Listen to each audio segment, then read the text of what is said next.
Erokamano ahinya mainde Oloo TV wan kod jalup gavana ma Homa Bay migosi Hamilton Orata achiel kachiel wabro wuok kode karuo kod weche mag sirikande mag gwenge. Jatelo arwaki Oloo TV. Erokamano jaduong'. Nyiswane to en ber mane miseneno nyaka nochak bedo kod sirikande mag gwenge. Nwakawo tich higa 2013 dwe mar adek.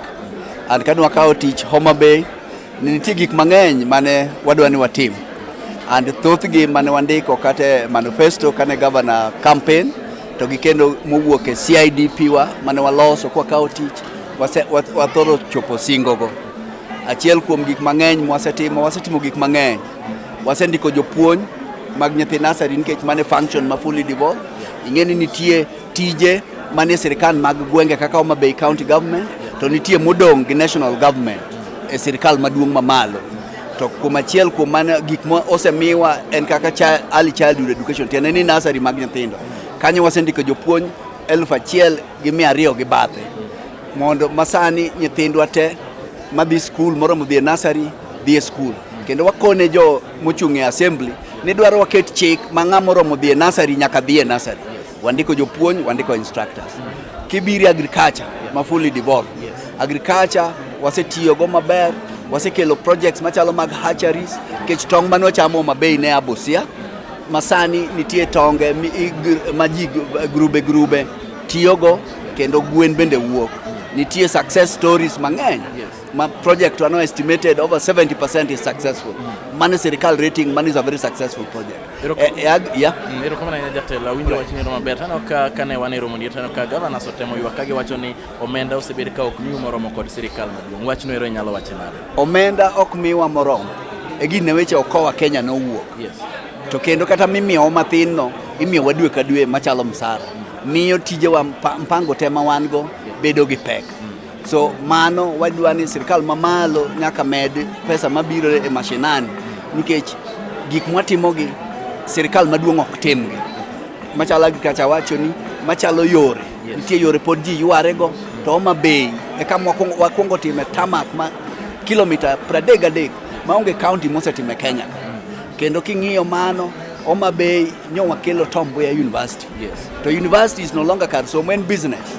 Kech joma nyithindo man kanyo nyaka chiem, nyaka los wigi, nyaka los gik makamago. So agriculture reinforce nikech nyaka gibigi pidhi population mwakelo mar university. Ibiro yudo ka town ji omedore. Kanyo kendo wachak wakelo ndege. Ndege sani piyo kabunde minyalo America tibuk nyaka Homa Bay destination. Onge maendeleo maduong' malo wacho. Nikech sani nyithi Homa Bay gi joma tiyo Homa Bay, jothieth, lawyers, joala, ng'ato biro Nairobi otimo ohande kendo odok Homa Bay. Masani wawuoyo gi jo fly 540. Nwadwa ni gikelnwa flight kendo giko dwe mar 5 wabiro bedo gi flight okinyi godhiambo. Wasewuoyo kodgi giseng'iewo ndege gikonwa ni chako dwe mar 6 koro Homa Bay nitie ndege mawuok okinyi biro Nairobi to kendo inyalo duogo kode godhiambo. Magi duto maendeleo mwakawo ni obro yawo Homa Bay to Homa Bay kende oyawo the southern Nyanza. Erokamano ahinya jatelo, gima dwani mondo wapenji mogik en ni weche go mag thieth kata health sector. Winjo ka gavana oseywak miwuoro ka bende oganda sik wacho ni weche mag thieth ok ber ahinya e sirikande mag gwenge. In inyalo wacho ni ng'ikruok mane mosebedo? Homa Bay wan korka thieth no osekawo maduong' moloyo.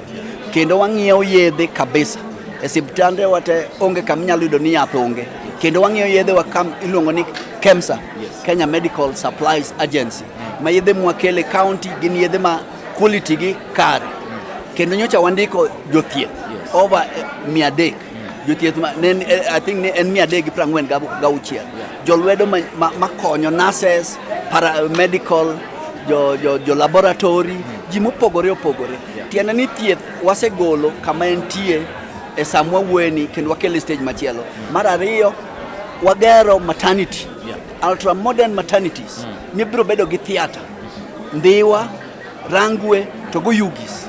Tiende ni magi jo minewa ng'ato ok chak tho kanyuol, miyo ok chak tho kanyuol. Magi gik mwayawo in the next 2 months gin ready wayawogi. Wadileye yawogi nikech pesa mimiyowa mathin.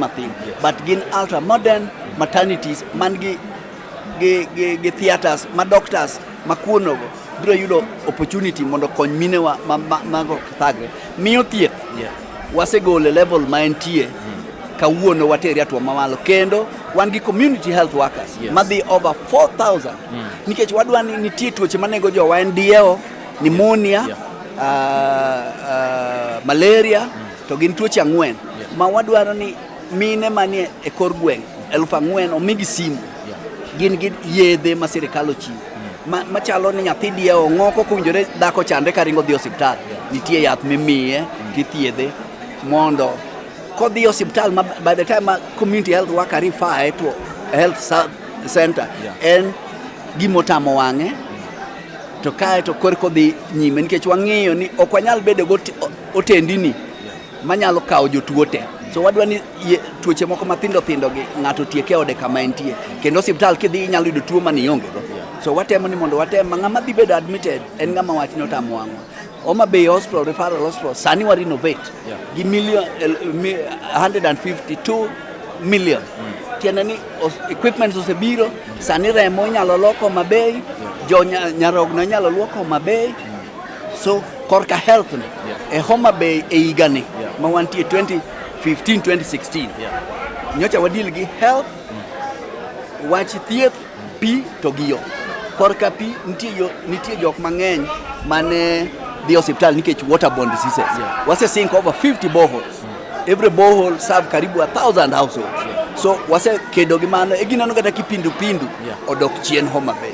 So korka health no wafil ni wase time match kendo wabro medo timo mo. Ero kama na jatelo ma indi jalup gavana ma Homa Bay winjo ka osenyis ni weche mag thieth oseket maber, weche mag somo ket maber, weche mag wang'a piny oket maber kendo Homa Bay nitiere nyaka kod kalapapla kata ndege menyalo biro Nairobi kendo ichaki dogi. Jatelo mogik en geno mane ma oganda to molo ma Homa Bay onego bed godo kitaye kod sirikande mag gweng. Oganda wawachonegi ni gimaduong' ni ji okaw ID nikech ID ne mabiro mi dwokwa kwadok gi jatelo manyo tenre go osiptana witi to kendo kwa ng'iyo ni jatendwa ma party leader ma Raila Molo nyalo donjo nwa State House mondo konywa to maduong' mogik wan waikore ne tiyono wan gi governor na wan wasumbini mag joma tiyo Homa Bay kendo wadwa ni watinu kendo wadwa ni kuyie to miwa thuolo mondo wachak watine ji kendo kama rach jopiny wacho to waloso to kak watemo ni mondo waserve jopiny man gadier ni kama weni devolution sirikal mapiny ni